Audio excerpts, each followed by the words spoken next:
खोला नांदरबारि गामिया सेबाजों खुंजानाय मेट्रिक आनजादाव सेथि मासियाव साब्रै फरायसाया उथ्रिसारनायखौ लानानै बरायनाय आरो मान बावनायजों लोगोसे रंजादों।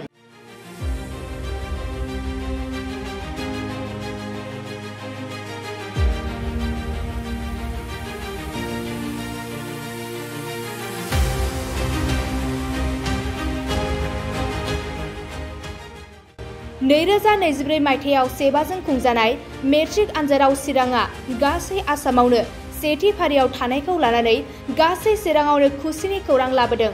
थिग बेबादिनो चिरां जिल्लानि सिङावनो थानाय खानामाख्रा दैमानि साखाथिनि फिसा गामि खोला नांदरबारि गामियावबो गिबि खेबनि थाखाय खेबसेनो साब्रै फरायसाया सेथि मासियाव उथ्रिसारनो हादों। दिनै खोला नांदरबारि गामि समाजा उथ्रिसार जानो हानाय फरायसाफोरखौ गांसे आर'नाइ, गांसे साइटेसन, गांसे डिक्सनारि आरो गंसे कलम होना बरायदों। बिक्रमादित्य बसुमतारी, अनजालु बर', सनिका बसुमतारी, भूमिका बसुमतारी बिथांमोना गिबि खेबनि थाखाय खेबसेयैनो साब्रैयै उथ्रिसारनानै गामियाव रंजानाय आरो उन्दै उन्दै फरायसाफोरखौ थुलुंगाखां होदों होननानैबो फोरमायदों खोला नांदरबारि गामि समाजनि गाहाय नेहाथारि दिदोम ब्रह्मआ। जोङो सिगां बोसोरफ्राव ओरैनो मेट्रिक हिसाबै फार्स्ट डिभिजन जानायाव जोङो बिदि खेबसेयैनो साब्रै मोनाखैमोन।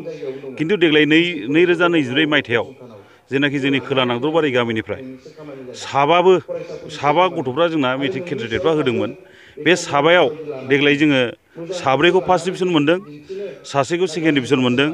जोङो दा गामि हिसाबै जों खोब गोजोननाय दङ। जिहेथु जोंनि जानाखि बिथोरिया गामियावब्लाबो जोङो दिनै जोंनि नाजानायजों, गामिनि नाजानाय, बिमा बिफानि नाजानाय आरो गावसिनि फरायनाय नाजानायजों जों एबार खेबसेयैनो साब्रै गथ'फोरखौ, फरायसाफोरखौ मेट्रिकआव सेथि थाखोआव उथ्रिनाय मोननानै जों गामि हिसाबैनो बिराद गोजोननाय मोन्दों। आरो जों गामिया बिसोरनि सायाव जा भरसा दं दे जोंनि खोला नांदरबारि गामि बा 1 नाम्बार सिखाफाराखौ बिसोरो दिनैहाय जोंनि जा अबस्थायाव दं बेनिफ्राय जोंखौ आरो गोजौसिनाव लांबावगोन होननानै आरो जोंनि इयुन जेनाखि फरायसाफोर बिसोरखौ आरो गोजौसिनाव थुलुंगा होबावगोन होननानै जों आसा खालामो। माने दा जोंहा नैबे मेट्रिक फार्स्ट डिभिजन बरायनाय हाबाफारि बेयाव जोंहा साबा हिसाबै फाइनालखौ देग्लाय लिरदोंमोन। दा बे साबायाव जोङो साब्रैखौ जोङो फार्स्ट मोननो हादों आरो जोंहा सासे नैथि मासियाव बिथाङाबो माने नैथियावबाबो बिथांनि फारसेना फार्स्ट डिभिजनाव थांथारसैमोन। दा बिथाङाबो मोजाङैनो नम्बर लानानै नैथियाव उथ्रिसारनो हादों। आरो जोंहा उनाव जोङो आसा दंबावो जोंहा बिनिफ्राय आरो साबसिन जोंहा फरायसाफ्रा माने मोजाङै मोजां फैबावगोन जों बेखौ नुहुरदों। आरो जों खोला नांदरबारि गामि हिसाबै जों बेखौनो खामानिखौ मावबाय थादों जाहाथे उननि गथ'फ्रा जेनेबा उननि जेनेरेसननि जोंनि फरायसुलि बिथांमोना जाहाथे बिनि साबसिन हामसिन मोजां पास जाबावो। बेनि थाखायनो जों दिनैनि नैबे हाबाफारिखौबो जोङो लाबाय थादों।